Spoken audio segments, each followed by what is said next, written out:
Right now, our 63rd State Representative Dave Maturen is in our studio. Good morning to you, Dave. Morning to you. Pleasure to be here. Yep, nice to have you back. Now, we talk once a month about the legislative issues, the work being done in Lansing by you and your colleagues. Today is a little bit different because there's an election coming up, August 7th primary election, and there will be another challenger for your seat in the Republican primary. And so we give you a chance to talk about some of those things that Matt Hall, brought up in his previous interview here on WBCK and other areas of the media out there, and also talk about your record and why you're the guy for the job. Now, if we do send you back, that would be your last one, right? You'll be term limited after a final 2-year term. That's correct, right? We're eligible for 3 2-year terms, and I'm in my second term, so eligible for one more, and then by the time you get the place figured out, then we start all over again, somebody else. Yep, that's right. Well, let's first start, with the big issue, that auto insurance reform package. Matt Hall said that you should have voted for the bill that was not passed, and that he would have voted for that bill, and that would have given every motorist in Michigan a 10% savings across the board. Well, that was House Bill 5013. It failed miserably by 41 to 63 votes, with 23 Republicans voting against it. I think he asserted that if I would have voted for it, then it would have passed and people would have gotten their 10% reduction, which of course is not correct. So let's just look at the facts. We were actually promised a 40% reduction in our personal injury protection, the PIP, from the statewide average, and that was part of the package in the bill that got defeated quite handily. I was able to take a look at the rating schedule that one of the insurers uses for the units of government within the 63rd House District. You know, your insurance rate depends on where you live.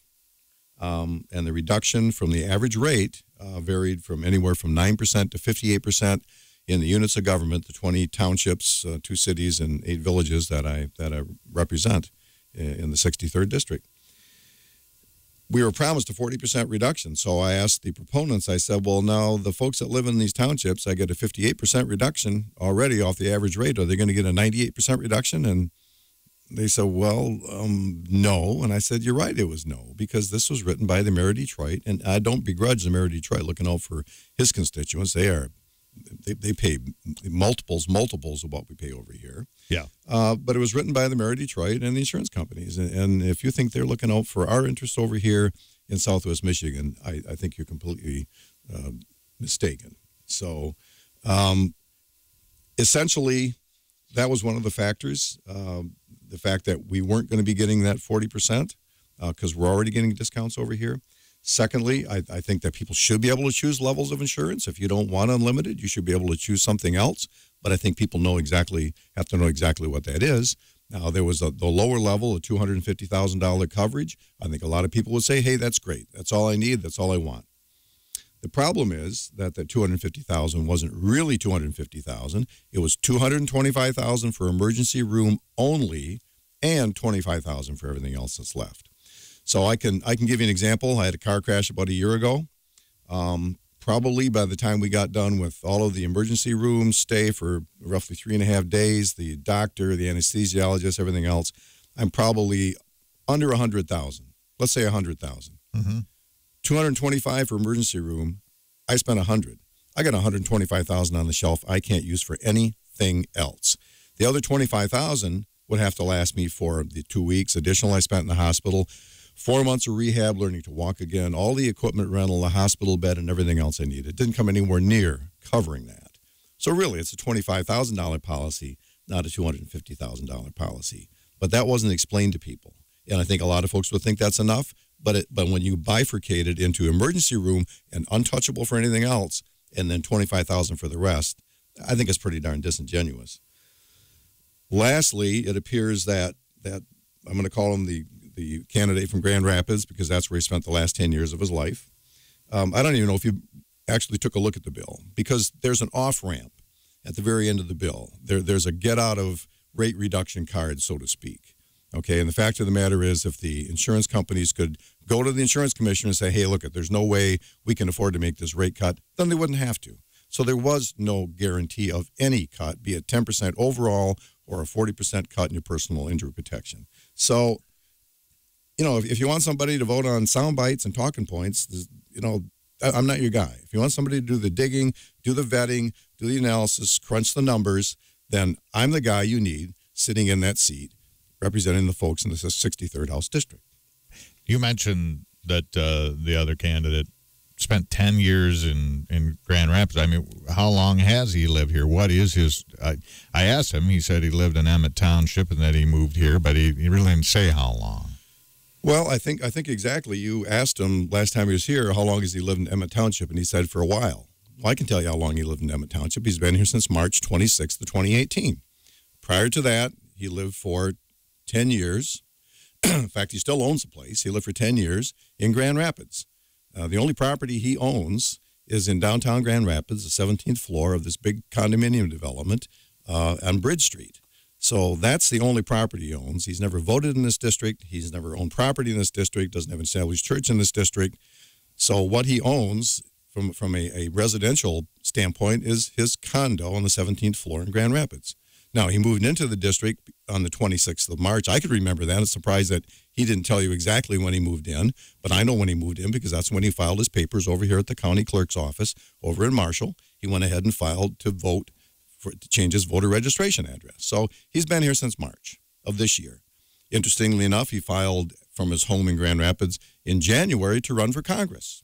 So he filed to run against Justin Amash in the primary in January of this year from his home in Grand Rapids, and he didn't pull the trigger.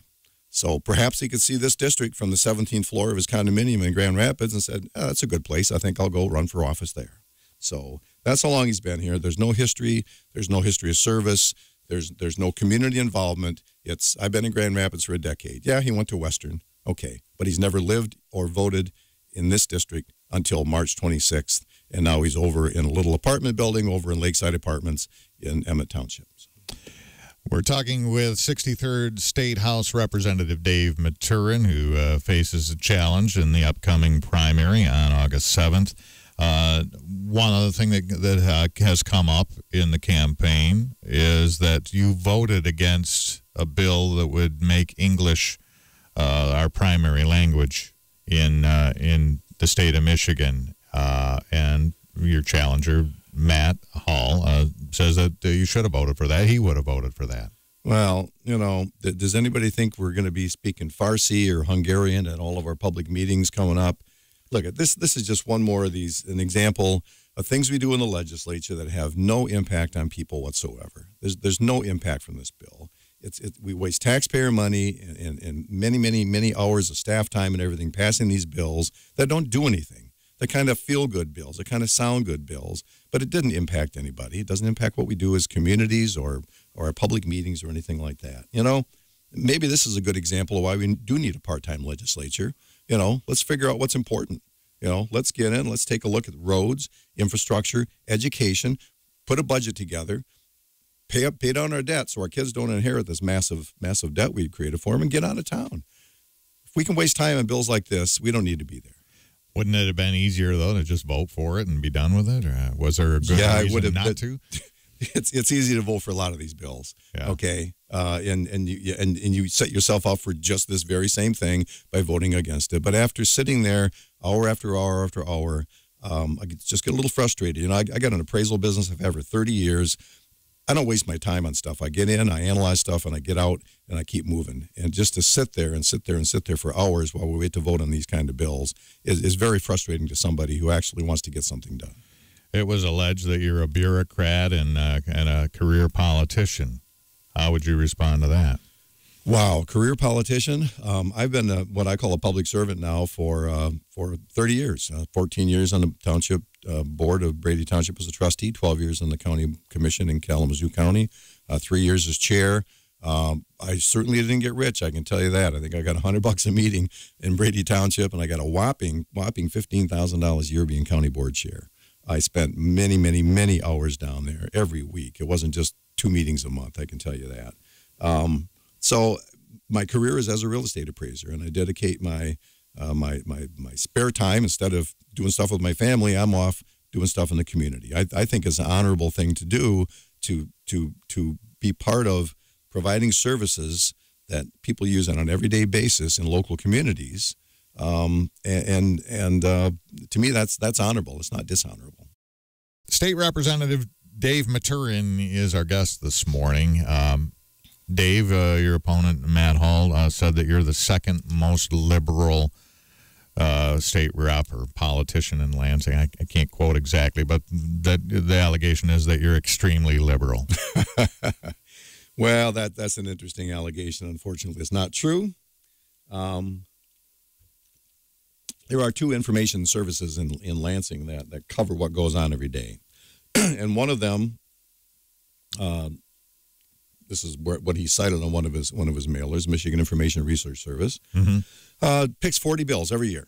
Okay, they pick 40 bills and they rate them. They get to rate them liberal or conservative. Okay, and so, in 2017 I was tied with three other representatives in second place for being the most liberal, and that was a 68% rating. And I remember, you got to remember that 68% rating. Okay, so they rate us on 40 bills. Let me give you an example of one of them. I got it right here. It's Senate Bill 275, roll call 415. It's 420, excuse me, 316, 420, allows frogs to be hunted at any time with headlamps. So this is the frog gigging at night bill. And this is one of the bills they rate conservative or liberal. I mean, this is the kind of stuff they use, to rank whether you're a conservative or liberal. Okay, so let's put frog gigging aside, but let's be honest, and let's not cherry pick the facts that only back up your own bias. Let's look at my entire I've been here 3 years now, so I got 3 years worth of votes. 2016, I'm tied with 11 other representatives at 70%, so it's close to that 60%. In 2017, one of them is Kevin Cotter. Kevin Cotter was a Republican Speaker of the House. Is he a flaming liberal? 2015. I'm tied with 4 other representatives at 65%. Again, very close to that 68% rating. Again, Speaker Kevin Cotter was one of them. And Republican Speaker Pro Tem Tom Leonard is the other one. So would the candidate from Grand Rapids, Matt Hall, charge any of them with being liberals? So I get the same voting record for 2 years in a row as the Speaker or the Speaker and the Speaker Pro Tem. Does that make me a liberal? I mean, help me out. You want to cherry pick 2017? Let's take a look at my entire record and see exactly what's going on. Of course, he didn't bring that up, but I think I'm a pretty darn good conservative Republican company when 2 out of 3 years I got the same record as the Speaker or the Speaker Pro Tem. I don't know if you're a constitutional attorney, if that allows you to pick and choose your own facts, but let's look at the whole scheme. Let's look at all the data out there to make a recommendation, not just cherry pick one little thing from one little year. He mentioned that you represent townships and county governments, Dave, and that he's running to represent the people of Michigan. What would you say about that? Well, I've done a lot of work to represent the people. Of course, I've been a township official. I think it's an honorable thing representing folks. I kind of like the decisions that are made here locally by the people we know, our neighbors, the folks that you run into in the grocery store. Sometimes I trust those decisions more than I do decisions that are made over cocktails in Lansing. So I see nothing wrong with supporting local government and the folks we know. But I've also done lots of good stuff for lots of people. I have an in-depth knowledge of property taxes. I have an in-depth knowledge of valuation. I've written bills to allow farmers not to get trapped in this tax maze when they transfer property, so their assessments don't triple and quadruple. And that happened before my bill that allow the assessors to take out a small piece of property that wasn't qualified ag, because if the whole thing wasn't qualified agriculture, according to the tax commission guidelines, which I changed, the whole thing would get uncapped and their taxes would quadruple. That, to me, is a great service to the agricultural community. Homeowners, if they transferred their property and they sold the property for less than what they bought it for, they still had the privilege of paying a transfer tax to the state. I think that's unconscionable. You just lost money on your biggest asset, and the state comes along and says, hey, you owe us a tax for the privilege of doing it. So my bill saved thousands of homeowners from having to pay an onerous transfer tax if they happen to sell their property for less than what they paid for it. So I've done a lot of good work, I think, for the taxpayers in this state, all right? Also, if you're talking about being a liberal, I just voted to end prevailing wage. Just before we broke for summer break, I voted to end prevailing wage. That is a huge conservative issue. It's been around for decades, wanting to get rid of a feature in our law that requires us to spend more on building schools and public buildings than we have to for the private sector buildings. The same day, I voted to make able-bodied Medicaid recipients actually work 20 hours a week or get training 20 hours a week to get their benefits. Those are two hardcore conservative values, something that I voted for probably within 6 weeks ago. So, let's take the snippet in time liberal from this MERS survey and take a look at my record and see what I've actually done. Okay, and that bill needed to pass it needed 55 votes to end prevailing wage. It was a critical issue. They got 56 votes, and my vote was one of them. Now, there were 7 other Republicans that voted against it, but I voted for it. I think that is a conservative. We had the old man of the state legislature on last week, State Senator Mike Knopf. He served not just as long as you can allowed to serve, but actually a little longer because he was appointed to fill out a term. And so he's been up there, and he, like you, has served in county government. He has been a state police officer. I asked him, are you endorsing anybody? And he says, no, I'm not going to get in them. Well, there's one I'm going to endorse, and he endorsed you. I really appreciate that, and the fact that he hasn't endorsed anybody else for any other seat. I think that's something I can be very proud of. In fact, I've got every Republican elected official in Calhoun County backs me. Mike Knopf, Sheriff Saxton, Prosecutor Gilbert, 5 county commissioners, everybody in the courthouse. They all back me. Every single elected Republican official backs me. There must be a reason that they're backing me, because they trust me to make those good decisions that need to be made for the people of the 63rd District. And you can say the same thing over in Kalamazoo County. I got Fred Upton, I got Senator Margaret O'Brien, I got Senator Tanya Shootmaker. They're all backing me too. Well, that's all the time we have for today.